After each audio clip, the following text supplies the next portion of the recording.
que a gente continue esse evento, eu gostaria de convidar aqui à frente uma pessoa que idealizou mais de 20 anos lutando e trabalhando com muito profissionalismo, muita competência, uma pessoa que há 20 anos vem construindo um impacto positivo na sociedade. É por isso que nós estamos aqui. Então, eu queria que você me ajudasse com essa mesma energia que você deu para o seu amigo que você acabou de conhecer e apertar a mão, me ajudasse a receber com muita energia positiva e salva de palmas a idealizadora do evento Festival Cria Brasil, nada mais, nada menos do que Vanessa Pires!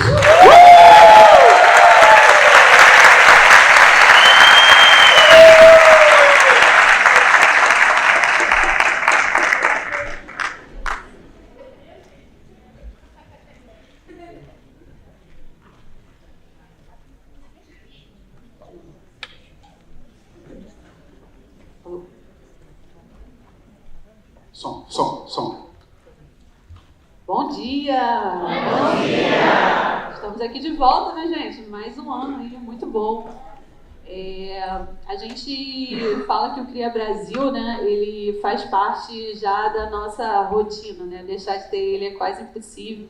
Ele vem numa missão de exatamente trazer oportunidade para todo mundo poder falar sobre esse um segmento que cada vez cresce mais, que é a questão do impacto positivo no nosso país, e traz bastantes oportunidades. E o que a gente percebe, né? Qual é a principal finalidade desse evento? É trazer realmente o fortalecimento desse ecossistema que cada vez mais está crescendo, mas precisa se unir. A gente percebe que são diversas iniciativas espalhadas, que eu falo assim, são pequenos jardins, né, no Brasil todo, fazendo iniciativas brilhantes, porém elas precisam se conectar para de fato se tornarem uma floresta e terem impactos reais que a gente possa tanto mensurar e trazer mais retorno realmente para esse setor. Então o Cria Brasil ele vem exatamente com essa finalidade. Então ele vem aqui trazer informação, bastante informação, ele vem trazer oportunidade, porque aqui tem diversos investidores, então vocês vão poder conectar com esses atores e também trazer conexão com os empreendedores de impacto positivo.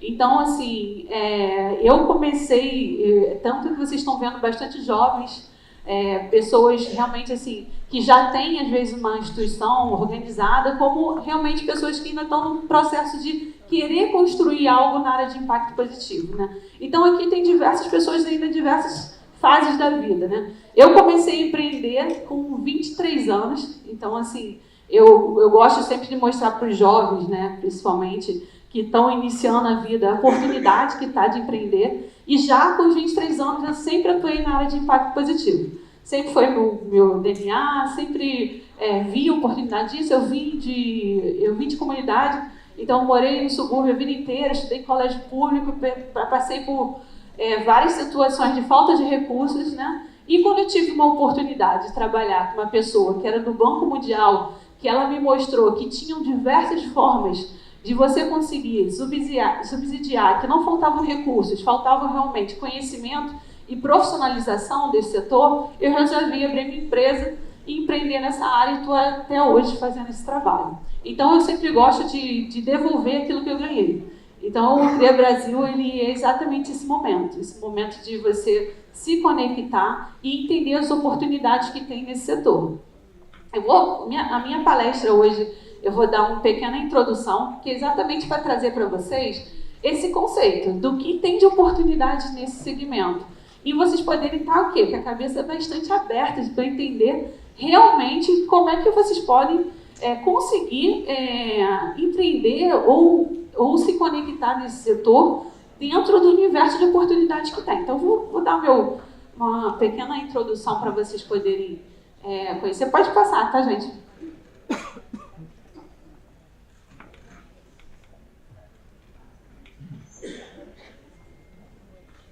João, tá conseguindo aí passar?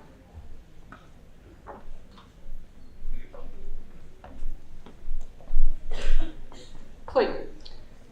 Falar um pouquinho de mim, acho que mais do que falar, assim, hoje eu consegui, depois de muito tempo, né, eu falo que eu investi muito em educação, Então, eu depois que eu me formei mesmo, eu sempre trabalhei no sentido de todo o dinheiro que eu ganhava, um pouco de dinheiro que eu ganhava, eu sempre investi em estudo. Então, assim, eu hoje sou mestre em gestão de estratégia, estou na cadeia de doutorado, já fiz diversos cursos, diversas habilitações, mas, de fato, assim, o que hoje eu consigo dizer para vocês que mais me fez crescer, né, mais me fez aprender no dia a dia, realmente foi empreender.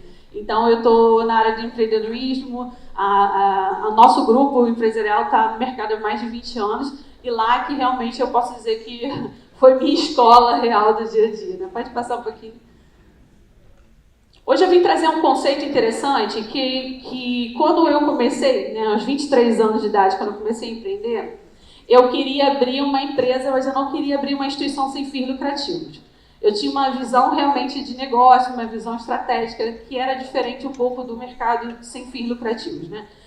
Mas eu queria trabalhar na área de impacto. Naquela época, não existia um conceito que hoje se existe do que é um negócio realmente de social e que é um negócio de mercado tradicional. Né? Tudo que era voltado para impacto positivo, por exemplo, as pessoas categorizavam como uma instituição sem fins lucrativos, que eram as ONGs, terceiro setor, tudo isso que a gente conhece hoje dentro desse segmento. Então, assim, era como se dividisse realmente o mercado, né? Entre quem fosse trabalhar com impacto positivo fosse instituição sem fins lucrativos e quem fosse trabalhar com o mercado normal era o mercado tradicional. Isso até em termos de regulamento ainda não é conceituado, tá? Então, assim, desde 2005 para cá, depois depois que a gente teve uma iniciativa de modelo de negócio que ganhou o Prêmio Nobel, né, que foi o UNIS, por exemplo, que trouxe esse conceito, né, para o mundo, é que se estabeleceu uma nova forma de ter um negócio de impacto social que também pudesse aferir lucros. Então, assim, esse conceito de modelo de negócio que vem da área de impacto positivo, mas que pode aferir lucros, por exemplo, ele é um modelo ainda parcialmente novo, se vocês pararem para pensar. Então, isso veio lá de fora, né, veio da Índia, né, veio desse indiano, né? Ele primeiro, dando um exemplo, né, do que muda o negócio tradicional para o negócio de impacto. A diferença, mesmo que seja aferindo lucro, está na finalidade da organização. Então, assim, se é uma organização que ela realmente atende um dos critérios estabelecidos de impacto positivo, por exemplo, que atende normalmente cadeia e classe, né, C, D e E, por exemplo, ela vai se caracterizar como negócio de impacto social, independente dela oferir lucro ou não. E se você não está dentro dessa cadeia, você tem um negócio tradicional. Pode passar um pouquinho.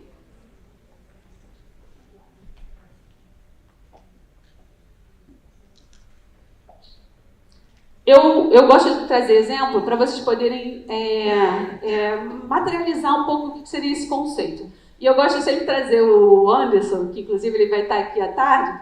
O Anderson foi o ganhador do terceiro Cria Brasil, né? A startup dele foi o ganhador da terceira edição do Cria Brasil. E o Anderson tem um depoimento muito legal, porque depois que ele ganhou o prêmio aqui, a startup dele bombou, né? Tá a nível Brasil, o Anderson é conhecido pra caramba hoje. E ele é o primeiro case que eu posso dizer para vocês de que veio no evento e fez toda uma mudança na organização dele. E aí eu gosto de separar e trago sempre esse exemplo dele para vocês poderem entender um pouquinho. O que seria um negócio tradicional e o que seria um negócio de impacto social. Dando um exemplo até do movimento do UNIS, que trouxe esse modelo novo, né, econômico, né, para o mundo, o que diferenciava, por exemplo, o Itaú do banco que ele abriu e virou, né, essa referência. Quando ele abriu o modelo que ele criou um banco, ele mesmo financiando, e ele emprestava dinheiro para pequenos empreendimentos de comunidade. Então, tipo assim, ele pegava 100, o que aconteceria no mercado tradicional? Qualquer empreendedor aqui que for ao banco, conseguir tentar pegar um empréstimo, eles vão pedir tanta coisa, que aquele empreendedor muitas vezes não tem nem comprovante de renda onde ele mora. Na comunidade você não tem como comprovar nem a residência que você mora. E eles vão pedir uma série de documentos que você muitas vezes não vai conseguir entregar. Era um público que não conseguia entregar todos os documentos necessários para conseguir uma linha de crédito, por exemplo. E aí, o que ele fez? Ele tirou toda essa burocracia, emprestava o dinheiro para aquele pequeno empreendedor que fosse atuar no segmento de empreendimento mesmo, está falando assim, às vezes de R$1.000, gente, para abrir uma pipoca, carrinho de pipoca e conseguir ter aquele tipo de empreendimento para ele. Ele emprestava aquela verba e a pessoa tinha que pagar ele numa taxa baixíssima. Isso deu tão certo. E a taxa de risco se tornou menor do que a dos bancos. As pessoas realmente voltavam e pagavam ele.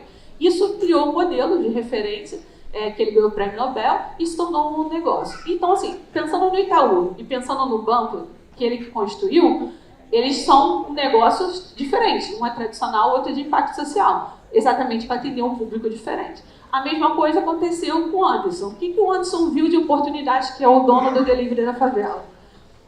O iFood, por exemplo, é uma marca enorme, conhecida, né? Todo mundo aqui conhece o iFood, todo mundo pede aqui o iFood. E o que acontece dentro das comunidades? O iFood não ia. Não vai. Você quer pedir um negócio, o iFood não chega. Não subia, a comunidade não entregava. Ele viu isso como uma oportunidade. Ele criou o delivery das favelas. Ou seja, ele criou um iFood que entrega nas favelas, contratando, inclusive, pessoas da comunidade. Hoje ele está em diversas comunidades no Brasil todo. E aqui, nesse evento, é o que eu falo que dá importância. Às vezes, a pessoa que está do seu lado vai trazer oportunidades que você não imagina. E aqui é para isso, você olhar para o lado, conhecer quem são as pessoas do seu lado, para você realmente criar oportunidades. Ele conseguiu entrar em outras comunidades nesse evento, conseguiu investidor nesse evento, conseguiu ganhar escala no Brasil nesse evento. Então, pode passar um pouquinho só para vocês entenderem esse conceito, que acho que é importante. E a gente vem aqui para o que eu falo que são as ODS, né? A gente brinca que eu faço há anos, a gente vem fazendo o Cria Brasil, né? E eu sempre gosto de trazer o conceito das ODS, né? Porque o que são as ODS, né? É importante as pessoas conhecerem e entenderem, né? As ODS elas foram construídas através de organizações internacionais e estabeleceram as metas, que seriam as metas do milênio. Então, eles criaram parâmetros, né? Houve todo, claro, um estudo para isso, e criaram parâmetros que pudessem mensurar quais seriam os objetivos para alcançar realmente um desenvolvimento sustentável no mundo. Assim, não foi só a nível Brasil, mas no mundo. Então, eles criaram os Objetivos de Desenvolvimento Sustentável do Milênio e vão mensurando ano a ano para ver se a gente está alcançando ou não. Essas metas estão de 2030, eles estão revisitando, que viram que a gente ainda está distante, vai ser revisitado. Mas o que é importante para vocês conhecerem e vocês estarem cientes? A maioria dos investimentos e a maioria das vezes até como parâmetro de avaliação da sua organização, é importante você entender em qual quadrante das ODS vocês estão. Então, dentro do objetivo, são 17 objetivos lá estabelecidos. Existem indicadores brasileiros que vocês podem entrar, olhar, isso está no Google, gente. Se vocês botarem no Google, vocês vão achar que eles, inclusive, ajudam vocês para quem não tem. Por exemplo, imagina, eu quero abrir uma organização, não tem? É o melhor modelo de você entender, porque eles mapearam quais são os indicadores de cada uma dessas áreas, quais são os problemas prioritários que nós estamos enfrentando e como a gente pode solucionar. Então, é importante vocês entenderem dentro desses quadrantes onde está a sua organização ou onde você quer se identificar para estar atuando. Pode passar. Aqui a gente fala quais são, né, os investimentos, assim, hoje os investimentos prioritários para essas áreas dos ODS, né, são 3, né, normalmente o foco muito grande de investimentos internacionais está muito no combate ainda da fome, né, da pobreza extrema, da parte realmente de normativas jurídicas para as pessoas poderem ter direitos mesmo, de ter um mínimo de processo legal. Então, assim, hoje essas áreas são as áreas que têm os maiores investimentos, né, são as áreas que vocês têm que entender que olhar a área da saúde, a área de realmente fazer o extermínio da fome zero, ainda é um tema que onde recebe os maiores investimentos, onde tem maiores horários. Pode passar. E aqui eu vou dar só uma questão de como criar, né? A gente fala assim, como criar um negócio de impacto positivo, né? O que acontece? Quando a gente entra lá nas ODS, se você entrar, existe todo um indicador de cada uma daquelas áreas. O que é interessante observar isso? Cada regionalidade, inclusive do nosso país, ele tem uns indicadores diferentes. Então, assim, os indicadores do Rio de Janeiro não vão ser os mesmos do Ceará. São coisas e problemas, às vezes, diferentes. A gente pode estar falando de educação, que é um problema no Brasil como um todo, mas os indicadores de particularidade do Rio não é o mesmo, por exemplo, do Ceará. Então, o que a gente tem que olhar quando a gente se baseia? Quais são os problemas que a gente realmente está vislumbrando uma solução para poder você criar realmente um negócio de impacto positivo? E quando você olha para aqueles indicadores, fica mais fácil você realmente conseguir mensurar como você pode trazer uma solução dentro de um indicador que já existe. O que acontece normalmente quando as pessoas criam uma iniciativa, né? Elas normalmente partem da solução para depois entender se existe realmente uma demanda. E aí, às vezes, não se encaixa. Então, às vezes, a pessoa quer pensar num projeto de robótica, por exemplo, já aconteceu isso. Um investidor e uma pessoa queria um projeto de robótica. Quando eu fui lá no local, entender, o lugar não tinha nem internet. Era uma região que ainda a internet não tinha chegado. Gente, como é que vocês pensam que interagir negócio chegou na internet? A gente está ainda tendo que ter uma outra iniciativa para chegar à parte de robótica. Então, assim, essa é uma forma de você enxergar oportunidade. Então, por exemplo, a pessoa que tem uma vocação, né? Às vezes as pessoas falam assim, eu queria muito fazer trabalho voluntário, ou então queria muito me envolver com essas causas, mas eu tenho que pagar meu boleto e não posso me envolver. Gente, hoje, dentro do mapeamento que nós temos hoje de problemas reais dentro dessas áreas, se você olhar para bem e se identificar dentro daquela área e pensar, fazer brainstorm para você criar uma solução, você já tem uma demanda ali, já tem uma demanda latente. Então, você vai criar um produto dentro de um mercado que já tem uma necessidade. Então, fica muito mais fácil você dar certo. Pode passar. Aqui é só para vocês entenderem o tamanho do mercado. Assim. Eu gosto sempre de falar, está falando de 11 bilhões voltado para investimento no Brasil só dessa área. Pode passar. E aí a gente vem hoje, né? Não sei se vocês já ouviram. Quantos já ouviram falar aqui em ESG? Bastante gente, que bom, que bom. E aí a gente vem com uma sigla, né, chamada ESG, que é a sigla Ambiental, Social e de Governança. O que é o ESG, gente? Só para vocês entenderem, né? Quando a gente fala de impacto social, quando a gente pensa naquelas métricas internacionais, de todos aqueles...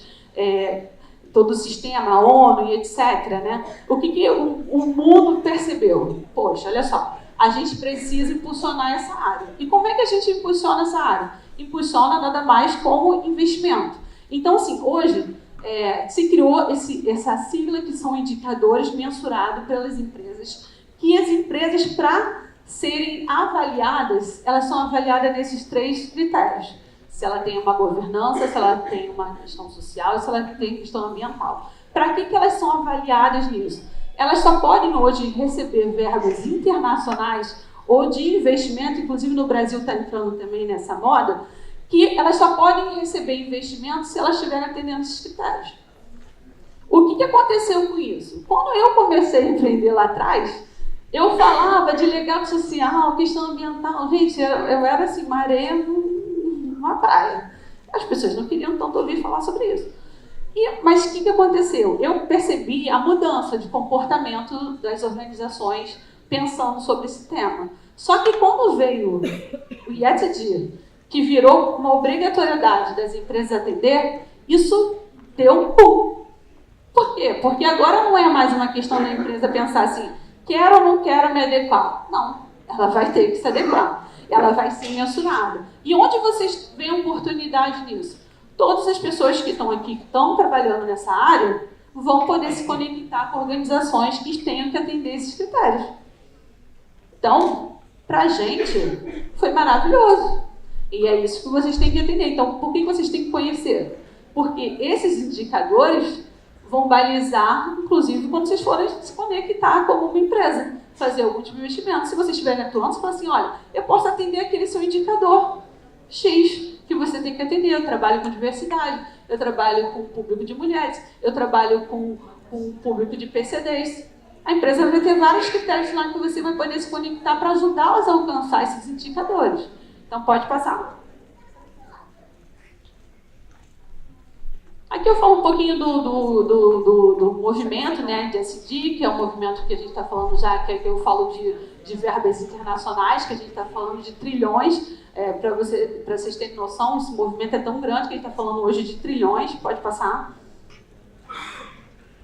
E aqui a importância de atuar em rede, né? Porque eu falo assim, esse movimento é um movimento que a gente só consegue fazer, né, alcançar esses indicadores. Não adianta a empresa sozinha querer alcançar. Ela, para alcançar aqueles indicadores, ela tem que se conectar. Então, ela favorece a comunidade onde ela está. Então, é uma excelente oportunidade de se conectar em rede. Eu falo que esse movimento, quando é um movimento de caneta individual, ele tem impacto zero. Quem vai trazer, gente, as necessidades, né, da comunidade é a comunidade. Não vai ser a empresa, né, que está lá investindo que vai entender, eu acho que isso aqui vai dar certo. Não, ela tem que ouvir a comunidade. A comunidade vai trazer para ela as informações necessárias para ela pensar no projeto, para ela pensar numa atuação. Então, atuar em conjunto e mostrar isso, né, dentro das organizações, isso para vocês, isso é muito importante como uma oferta, inclusive, de negócio. Pode passar. Aqui eu só mostro assim que hoje o que fortalece, né? O que fortalece o setor, gente, é quando a gente entende que todas essas organizações elas têm que atuar em conjunto. Então a gente está falando de governo, por exemplo, esse evento ele é financiado com uma lei de incentivo que o governo que libera, disponibiliza. Então o governo tem atuação, tem governo, sociedade civil, iniciativa privada e assim como a sociedade civil. Pode passar. Aqui eu vou trazer para vocês, que é onde vocês têm que ficar atentos, que é o quê? Onde tem investimento. O que é mais interessante, gente, no nosso setor? Desde quando eu abri a minha empresa, eu não tinha dinheiro, né? Não tinha dinheiro para abrir, né? Não tinha capital, nem conseguiria isso do banco. Então, o que eu fiz? A primeira coisa que eu tive oportunidade, eu soube dessas formas de incentivos que existem de subsídios. Então, antes de abrir a empresa, eu criei todo um conceito de um projeto, vendi a minha ideia e depois que eu consegui aquela verba é que eu comecei a empreender e faço isso até hoje. Então, assim, isso é só uma oportunidade que hoje, desde naquela época, estou falando de 20 anos atrás, assim, hoje já surgiram muitos crowdfunding. Então, assim, quem tem uma iniciativa hoje, você está na área de impacto positivo, existe crowdfunding específico para startup de impacto positivo. Ou seja, são investidores, pequenos investidores que investem nas iniciativas por elas serem da área de impacto positivo. Então, se você tem um negócio, é só plugar lá na plataforma que você pode receber investimentos que você não está nem muito imaginando. Então, hoje por exemplo, por conta dessas questões de SG, existem diversos fundos de investimento só para a área de impacto. Só para vocês terem noção, o que aconteceu com esse movimento, né, da área de impacto positivo? Que deu uma diferença entre organização sem fins lucrativos e organizações com fins lucrativos. Os fundos de investimento começaram a perceber assim, a gente investia numa organização sem fins lucrativos. O que acontece numa organização sem fins lucrativos se ela não tem uma sustentabilidade? Você tem que investir todos os anos. Todos os anos. Então, o que alguns fundos perceberam? Eu prefiro, às vezes, investir numa startup de impacto positivo, que eu vou dar aquele dinheiro para ela. Com aquele dinheiro, ela se estrutura para ter um produto ou um serviço, ela consegue ter rentabilidade e eu não preciso mais investir. Ela mesma vai se autossustentar. Então, hoje, tem diversos fundos só para isso, tá? Então, a gente fala de doação, tem a questão do financiamento por título, de impacto social, pode passar. Tem microfinanciamento específico para essa área, tá? Hoje no Brasil, evoluiu bastante, e sem burocracia, tá? Tem a questão de subvenções, que eu falo, assim, a gente, por exemplo, nessa parte de subvenções de inovação e tecnologia, a gente ganhou um edital, por exemplo, da FAPER, da FAESP, foi de São Paulo, que financiou 2 programadores para a gente durante 24 meses, com subvenções. Tem a questão da lei de incentivo fiscal, que eu vou explicar um pouquinho mais à frente, e tem o financiamento através de prêmios e competições, como é o caso do CRIA Brasil. Isso hoje, se vocês criarem um alerta no Google de vocês e ficarem atentos a isso, Gente, são diversos, são mais de 500 hoje competições a nível Brasil que vocês podem participar e estar recebendo de verbas através desses movimentos, tá? Pode passar. Eu vou falar especificamente aqui hoje de um setor que a gente trabalha que eu acho que é muito oportuno, e aí a gente está falando aqui de oportunidades, que são a questão do subsídio do governo. Como é que funciona o governo, tá, gente, para subsidiar essas áreas? Ele tem o formato que a gente fala que é direto e o formato que é indireto. Passa um pouquinho que eu vou explicar o que é cada um deles. Primeiro, eu até botei esse slide para você entender. Dentro dessas áreas de fomento, quais são as áreas, né? Quais são as áreas, normalmente, que o governo financia que vocês têm que estar atentas, né? Que tem essas questões todas de receber verbas para você desenvolver essas iniciativas.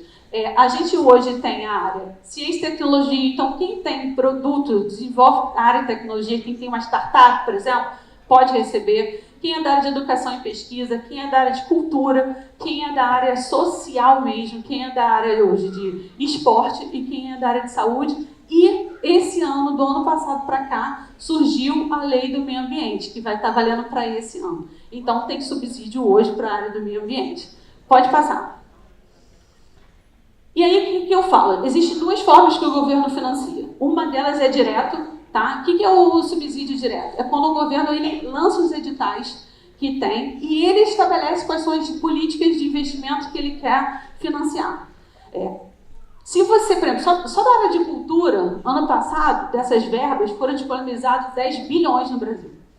Só para vocês entenderem. O governo simplesmente ele financia aquela iniciativa e você tem que prestar contas. Entregar, claro, o projeto que você está se colocando. Então, o que eu dou alerta aqui? Você entendeu quais são as áreas prioritárias? Se você está numa daquelas áreas, vocês têm que seguir os órgãos que estão dentro daquele setor. Então, se você é de cultura, comece a seguir as páginas da Secretaria Municipal, Estadual e do Ministério de Cultura. Se você é do esporte, vai fazer a mesma coisa. Por quê? Porque tanto municipal, quanto estadual, quanto federal tem esse tipo de incentivo.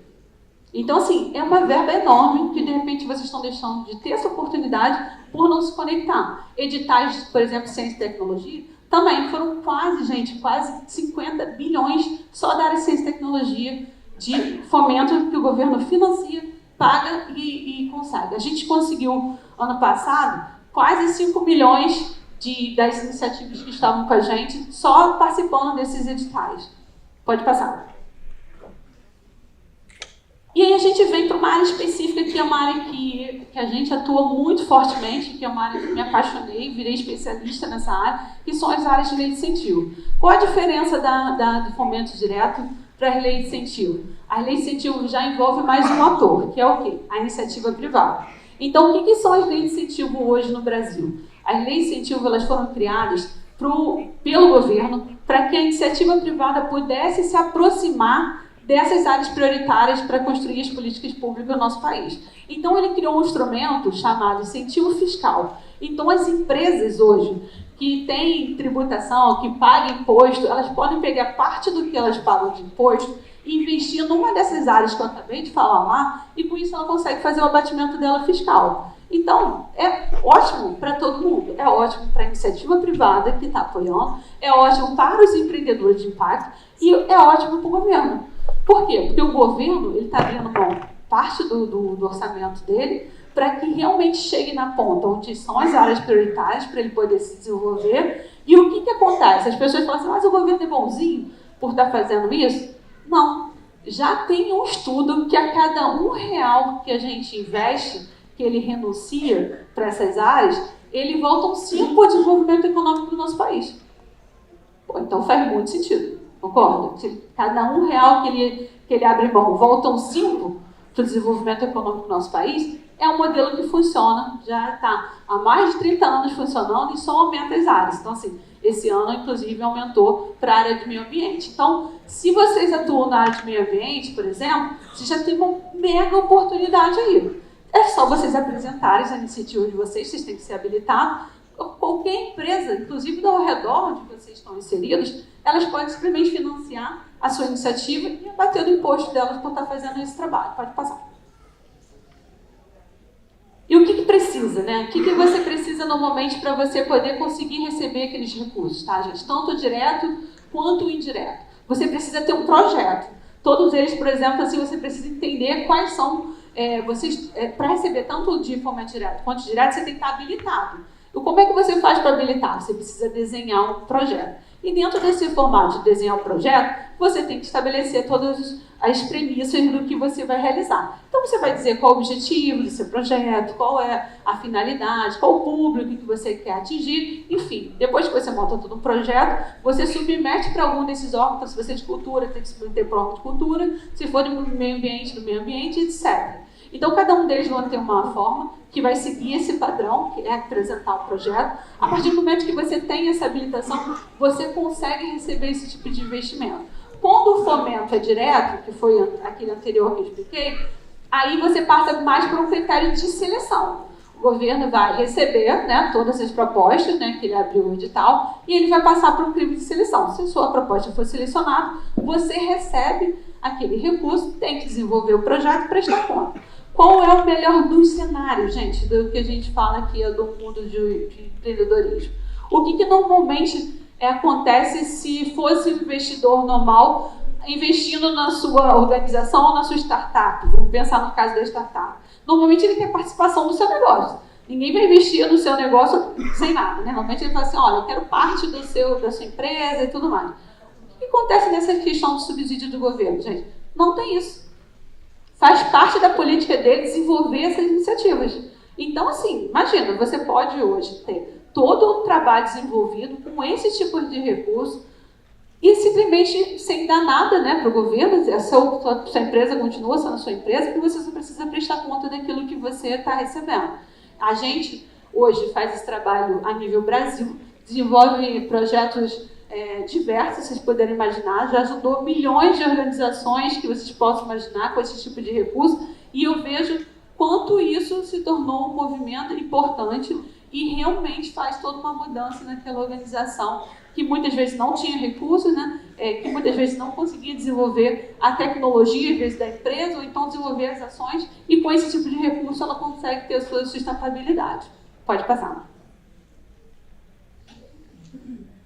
E aqui eu só boto assim para a gente poder fazer pensar, né? A ideia aqui hoje era mais abrir essa cabeça, né? Abrir esse universo de oportunidades para que vocês possam estar atentos a essas iniciativas, né? Entender como vocês podem conseguir ter investimentos, né? Nessa área de impacto, sem deixar, o que eu digo assim, o seu legado, né? Porque muitas pessoas querem empreender, querem estar na área de impacto, muitas vezes elas não sabem como. Então, isso é uma forma de vocês conseguirem receber recursos, trabalhar no que vocês amam e deixar o legado que vocês querem, sem a necessidade de só estar fazendo, de repente, trabalho voluntariado. Você pode transformar isso realmente em uma forma de empreender no nosso país, dentro de um universo que nós temos de oportunidade. Então, era mais para botar abrir um pouco a iniciativa hoje falando, mostrando um pouquinho da nossa programação.